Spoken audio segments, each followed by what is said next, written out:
नाज़रीन अस्सलाम वालेकुम। रोशनी का सफ़र सीरीज़ की आज तीसरी किस्त है, तीसरा एपिसोड है और आज आपकी तरक्की में हम रोल डिस्कस कर रहे हैं आपकी ख़ुद एतमादी का और सेल्फ़ कॉन्फिडेंस का। मुझे अल्लाह ताला ने मुख्तलिफ़ आजमाइशों से नवाजा, इस काबिल चुना कि मैं आजमाइशों में से गुज़र सकूँ।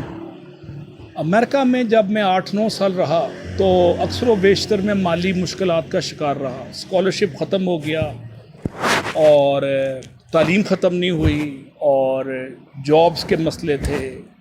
डॉलर्स कहाँ से लाएं? 2 से 3 हज़ार डॉलर पर मंथ मेरा एक्सपेंस था 90s में। एक स्टेज ऐसी आई कि मैंने सोचा कि अब नौकरी शौकरी तो कर नहीं सकते, ना मिल सकती है, ना वर्क परमिट है अमेरिका में।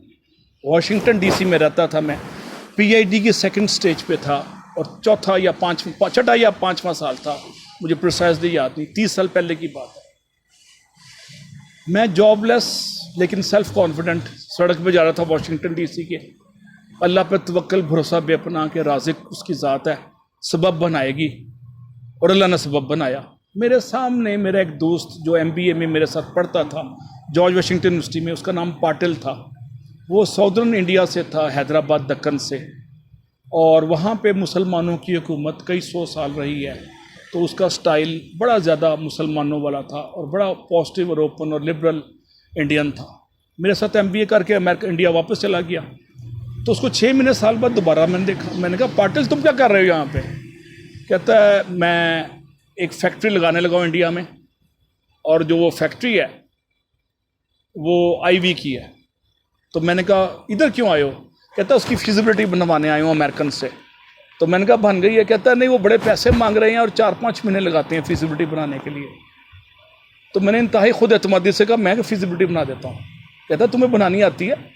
मैंने कहा, मैंने एमएस किया हुआ है, मैं मैकेनिकल इंजीनियर हूँ, मैंने इंडस्ट्री में थोड़ा बहुत काम भी किया हुआ है, आपको फिजिबिलिटी बना दूंगा। और अमेरिकन कितने मांग रहे हैं? कहता वो $5,000 मांगते हैं और 4-5 महीने मांगते हैं। मैंने कहा, मैं 2 महीने में फिजिबिलिटी बना दूंगा आपको, बड़े कॉन्फिडेंटली मैंने कहा, अल्लाह पे तवक्कल कर। कहता कितने पैसे लोगे? मैं कहा, मैं $4,000 लूँगा। कहता बना लोगे? मैं कहा, पॉजिटिवली आपको पूरा मुकम्मल दूंगा।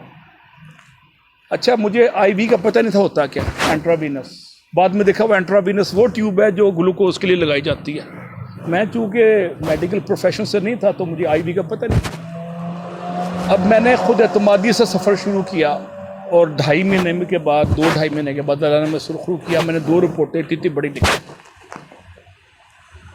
अब मैं कैसे स्टार्ट करता फिजिबिलिटी बनाना? मैंने ज़िंदगी में कभी फिजिबिलिटी नहीं बनाई थी। मुझे इससे खुद व खाल पता थे कि ऐसे दौड़ पकड़नी है और ऐसे उसको डालना है और ऐसे बांधना है, इतना पता था। तो मैंने सबसे पहले लाइब्रेरी ऑफ कांग्रेस में गया और एंट्रावीनस के जितने प्रोड्यूसर्स हैं उनके फ़ोन नंबर और फैक्स नंबर ले लिए। अब उसके बाद मैंने एक $200-300 की एक फैक्स मशीन ख़रीदी। नई नई फैक्स मशीनें ईजाद हुई थी, 1994-95 की बात है। तो उस पे से जितने भी मुझे आईवी के प्रोड्यूसर थे अमेरिका में, एक सबसे बड़ी कंपनी थी बैक्स्टर, वो एक्सपोर्ट करती थी एंट्रावीनस की ट्यूबिंग, प्लास्टिक की जो ट्यूब होती है, ग्लूकोज लेके जाती है अंदर। मैंने उसका फैक्स नंबर लिया, फ़ोन नंबर लिया और उनको फैक्सेस करनी शुरू कर दी पूरे अमेरिका में, यूरोप में। 2-3 हफ्ते बाद मुझे इतना मटीरियल आ गया एंट्रावीनस का। मैंने मटीरियल पढ़ के इंटरनेट से, उस वक्त इंटरनेट ईजाद नहीं हुआ था, मैंने उस मटीरियल से अपने आप को एजुकेट किया और तमहीद बनाई उसकी अंग्रेज़ी में, फिजिबिलिटी की, एंट्रावीनस की। अब डाटा मेरे पास इंपोर्ट एक्सपोर्ट करनी, अल्लाह ने उसका भी सबब बनाया।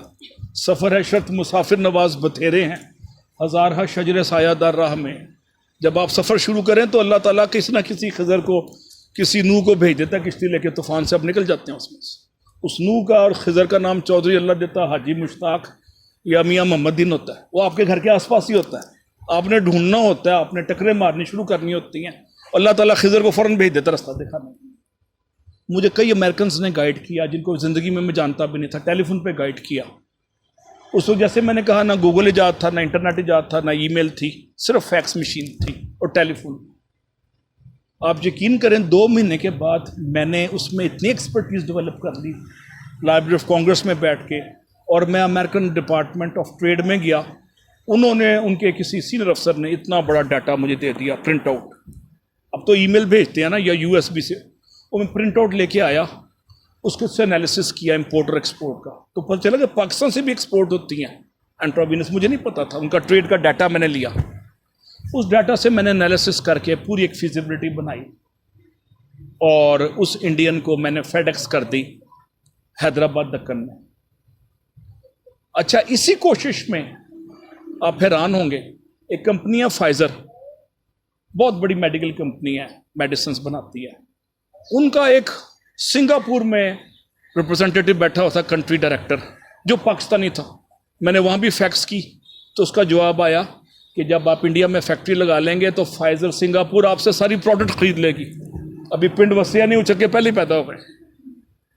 अच्छा, जब मैंने अपने क्लाइंट को जो एक इंडस्ट्री लगाना चाहता था एज ए इंजीनियर, जिसको मैं कंसल्टेंसी दे रहा था खुद एतमादी के साथ, तो जब मैंने उसको बताया कि आपकी फैक्ट्री लगने से पहले बायबैक गारंटी लग गई, मिल गई है, वो हैरान हो गया।